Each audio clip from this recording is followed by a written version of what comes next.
Welcome back to my YouTube channel. Make sure to like and subscribe to the channel for more interesting stories like these. Now, let's get into today's story video. AITA for going back on a deal I shouldn't have agreed to in the first place.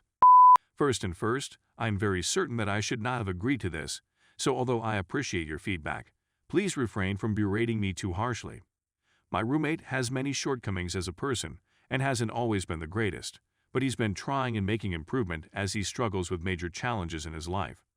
He told me last week that his employer had offered to purchase him a new laptop, so we went to the Apple store to see what was available. Of course, he fell in love with the top model right away, but he found a Black Friday sale on last year's model of the same item that was really fairly cheap. Unfortunately, it turned out that the employer wasn't just going to type in his credit card information. Instead, he was giving a special project that is purportedly simple work within his profession. I'm not really sure what that means, for which he'd be paid enough for the laptop within a few weeks. Of course, this isn't enough for my roommate. Apparently, the job on the computer is quite CPU intensive, and he can't help but think about how much quicker he'd get it done if he had the new machine before starting the work. He was also concerned that if he waited too long, he might lose out on the Black Friday offer. However, it seems that the deal is only available until supply runs out. So he offered me an intriguing offer. If I paid for the new machine using my credit card, he would give me a premium over the cost of the laptop, as well as sell me his old laptop at a discount so that I could resell it on eBay for a profit. So I stand to make roughly $300 by leaving $2,500 on a credit card for 3 weeks, which should cost me nothing in the end.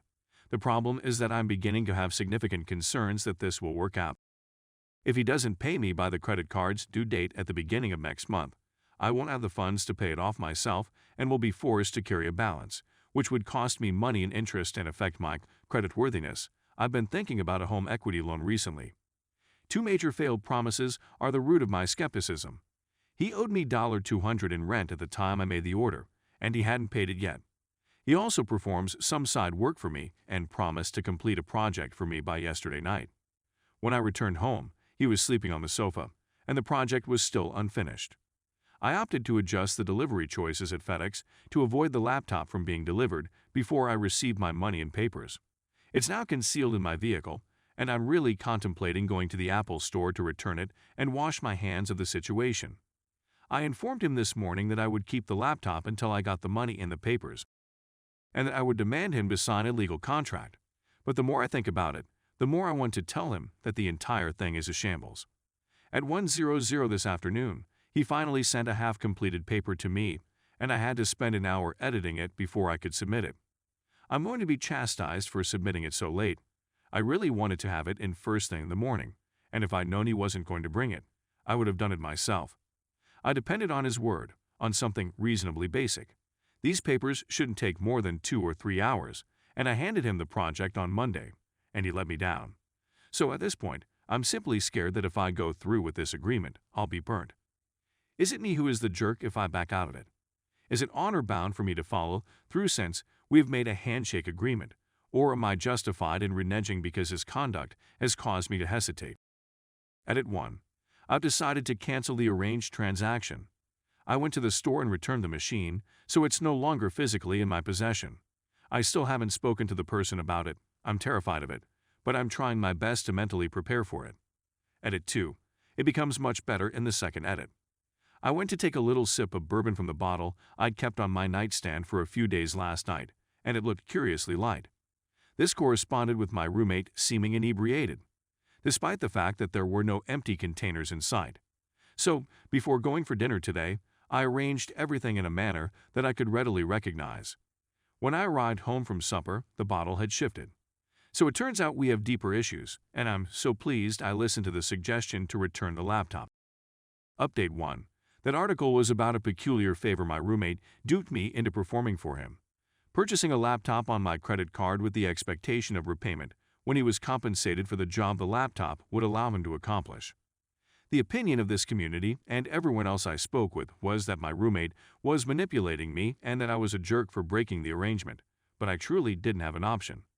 I decided to intercept the cargo and hold it until we could further examine the situation, and I offered him the option to refund the money he already owed me. I didn't openly ask him for money. Instead, I merely announced my presence and waited for him to make an offer. He didn't do it. I went to the shop and returned a laptop without more conversation with him so that I wouldn't be tempted to cave into additional manipulation. While all of this was going on, there were other difficulties going on, one of which was a case of missing booze. I kept an unopened box of wine in the fridge. On the day he requested me to purchase the laptop, I saw him sipping some, and he stated he had had 2 glasses. I, too, had a glass. I went to pick up the box the following day to check how much was left, and it was almost empty. I took it out of the kitchen. I needed a drink, and since the wine was gone, I went to a bottle of bourbon I'd only just opened in my bedroom, which was half empty. I didn't recall drinking that much, and I believed he had come into my room to steal some. So I arranged it in such a manner that if it moved, I'd notice, and when I arrived home last night, sure enough, it had shifted, but there wasn't much more gone. I texted him in order to confront him.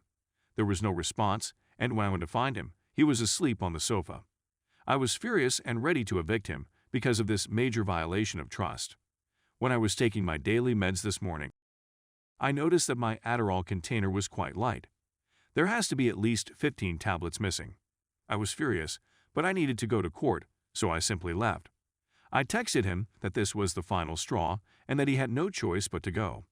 I offered to forgive what he still owed me and pay his flight back to his family so he wouldn't have to risk being homeless in the Northeast as the winter began to fall. He eventually texted back. There was no denial, only a brief apology and never again. I'm at a loss on what to do. I'm in a bind. Normally, this type of rhetoric would be enough to make me crumble, but I stood strong and told him we were beyond that I would assist him in getting someplace else, but that he had to go. He responded by threatening to commit suicide. He said it many times more as I pushed him to go to the ER or anything. I was in a serious pickle at the time.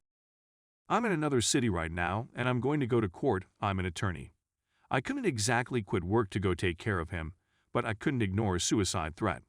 I decided to contact the local police and request that they go check on him. I gave them my address and consented to them entering the home to check on him. I told him that I was going to have someone go check on him, and of course he claimed he was just chatting and needed to remain home to get work done, and that I would be wrecking his life if I did this since he would be fired if he didn't get work done today. That is not my concern. As far as I can tell, at this point, someone texted me from my residence threatening suicide, so contacting the cops was the only option. At this point, I can't think of any other course of action I could have done save contacting the cops. In retrospect, I could have phoned a social worker I know and requested her to make an emergency visit, but this is not her concern and I'm not sure it would be safe for her. So no, I didn't have a choice. Anyway, that's the news. I'm going to go home and check if he's there. I'll contact the cops on the way to see if they can give me an update. Oh, I forgot about the necessary bit. In this circumstance, AITA for calling the police on my roommate's update too. I contacted his mother at the hospital. Definitely a crisis, and my resources are exhausted. The mother expresses gratitude and adds she was thinking about doing the same based on her understanding of the scenario. I'll see what I can do to help him keep his job. I'll visit him when the hospital calls to tell me whether he's admitted or discharged. If he's discharged, I'll encourage him to focus on work in crisis mode for a day or two. If he's admitted, I'll figure out how to send a message to the boss and make a vague statement about a medical emergency. Under such conditions, I doubt the person wouldn't be understanding, although his tolerance has probably been tested to the same extent as mine. The mother also confirmed that she is unable to take him in and is unaware of any viable alternatives, so I'll see if I can get him enrolled in an intensive outpatient program. If he is committed to getting serious help, I will let him stay for a while until he is better able to care for himself, but I will erect more boundary enforcements.